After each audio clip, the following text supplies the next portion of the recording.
بسم اللہ الرحمن الرحیم۔ آج ہماری گفتگو کا عنوان ہے داڑھی اور فطرت۔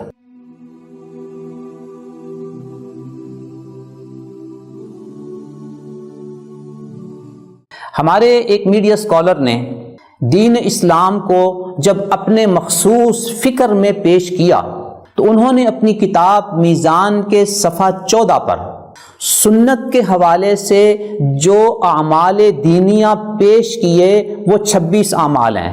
ان 26 میں سے رسوم و آداب کے ضمن میں انہوں نے مونچھوں کو پست کرنے کا ذکر کیا، ناخن کو کاٹنے کا ذکر کیا، مردوں کے لیے ختنے کا ذکر کیا، زیر ناف اور بغلوں کے بال کاٹنے کا ذکر کیا، اور اپنی اسی کتاب میزان کے صفحہ 641 پر انہیں فطرت کی بنیاد قرار دیتے ہوئے یہ کہا کہ یہ سنن فطرت ہیں جنہیں انبیاء علیہم السلام نے تزکیہ و تطہیر کے لیے ان کی اہمیت کے پیش نظر دین کا لازمی جز بنا دیا۔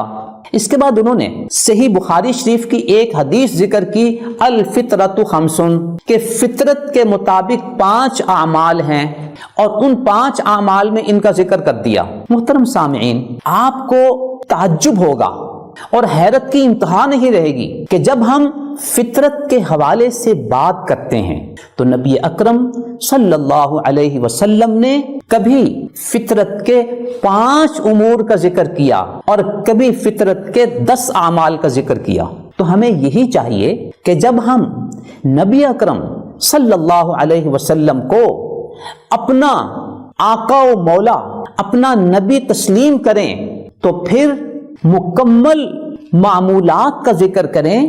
اگر 5 کا ذکر کیا ہے یہ ان 10 میں سے 5 ہیں، اور جب 10 کا ذکر کیا ہے تو گویا یہ مکمل اعمال فطرت ہیں۔ صحیح مسلم کی حدیث نمبر 261 میں ہے، 10 من الفطرتی، 10 اعمال فطرت میں سے ہیں۔ قص الشارب، مونچھوں کو پست کرنا، واعفاء اللحیتی، داڑھی کو بڑھانا، والسواک، مسواک کرنا، واستنشاق الماء، ناک میں پانی ڈال کر صاف کرنا۔ یوں آگے 10 اعمال کا ذکر موجود ہے۔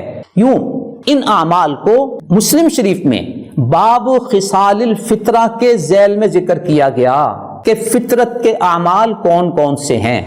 یہ حدیث سنن ترمذی، سنن ابی داؤد میں بھی ہے، جبکہ سنن ابن ماجہ میں جو باب قائم کیا گیا اس حدیث کے اوپر، باب الفطرہ، فطرت کے اعمال، اور اس میں انہی 10 اعمال مبارکہ کا ذکر کیا گیا۔ یہی حدیث مسند احمد، صحیح ابن خزیمہ، سنن کبریٰ بیہقی، مسند ابی یعلا، سنن دارقطنی اور حدیث شریف کی دیگر بہت سی کتابوں میں 40 سے زائد مقام پر موجود ہے۔ اور صحیح مسلم کی صحیح سند کے ساتھ جب یہ بات موجود ہے کہ یہ 10 اعمال فطرت ہیں اور ان اعمال فطرت میں داڑھی کے بڑھانے کا ذکر موجود ہے، تو پھر کیا میں اور آپ بجا طور پر اس میڈیا اسکالر سے یہ سوال نہیں کر سکتے کہ جہاں 5 کا ذکر تھا اس کو تو آپ نے ذکر کر دیا، لیکن صحیح مسلم کی صحیح حدیث میں جہاں مکمل اعمال فطرت 10 اعمال کا ذکر تھا، ان 10 کو کیوں ذکر نہیں کیا؟ یقیناً آپ اصل نقطے پر پہنچ چکے ہوں گے کہ ان 10 والے عمل میں چونکہ داڑھی بڑھانے کا ذکر ہے، اور یہ داڑھی نہ خود موصوف کی ہے اور نہ ہی وہ اس کو دین سمجھتے ہیں، جیسے کہ انہوں نے اپنی مقامات صفحہ 238 پر یہ کہہ دیا کہ یہ دین کا حکم نہیں ہے۔ جب وہ اس کو دین تسلیم نہیں کرتے، نہ خود اس پر عمل پیرا ہیں، تو ظاہر ہے انہوں نے اس حدیث کو ذکر نہیں کرنا تھا، اس کو چھپانا تھا۔ محترم سامعین، کتنی خطرناک صورتحال ہے۔ میں وہ بڑا لفظ استعمال تو نہیں کرتا، لیکن کتاب کے ایک صفحے کو پڑھ لینا اور ایک صفحے کو چھپا لینا، یہ کن کا عمل تھا وہ آپ کو معلوم ہے۔ یہ حدیث ان پر مخفی نہیں، لیکن نہ ذکر کرنے کا جو مقصد تھا وہ آپ کے سامنے یقیناً آ چکا۔ اب میں انہی کی ایک کتاب میزان کی عبارت آپ کو پڑھ کر سناتا ہوں، اور پھر فیصلہ ان پر اور آپ پر چھوڑتا ہوں کہ وہ اپنے بارے میں کیا رائے قائم کریں گے خود اپنی تحریر کی روشنی میں۔ وہ حدیث شریف کے بارے میں اپنی کتاب میزان کے صفحہ 15 پر لکھتے ہیں کہ اس دائرے کے اندر البتہ اس کی حجت یعنی حدیث شریف کی حجت ہر اس شخص پر قائم ہو جاتی ہے جو اس کی صحت پر مطمئن ہو جانے کے بعد رسول اللہ صلی اللہ علیہ وسلم کے قول و فعل یا تقریر و تصویب کی حیثیت سے اسے قبول کر لیتا ہے۔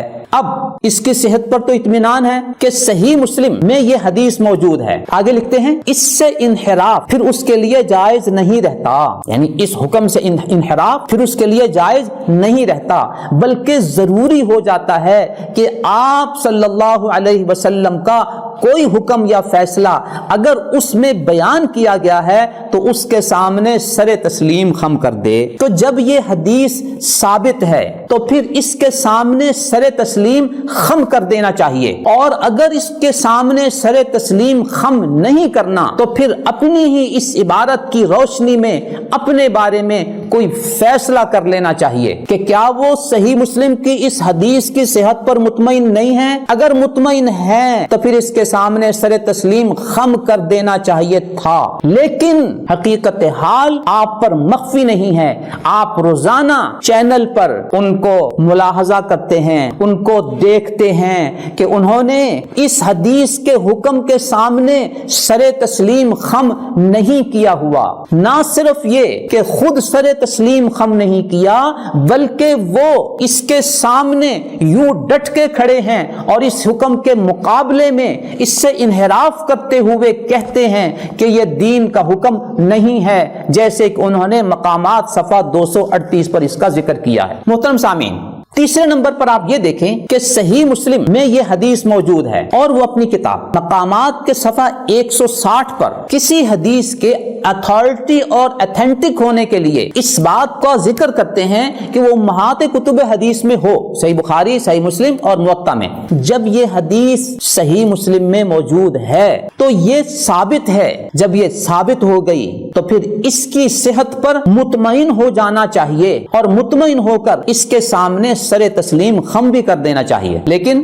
صورتحال کیا ہے؟ کیا سر تسلیم خم ہوا یا نہیں؟ حقیقت حال آپ کے سامنے ہے۔ میں اس بارے میں اپنے طور پر کوئی فیصلہ نہیں سناتا، یہ فیصلہ میں آپ پر چھوڑتا ہوں۔ اللہ تعالیٰ مجھے اور آپ کو دین کی صحیح بات سمجھنے کی، صحیح بات پیش کرنے کی اور صحیح بات پر عمل کرنے کی توفیق عطا فرمائے، آمین۔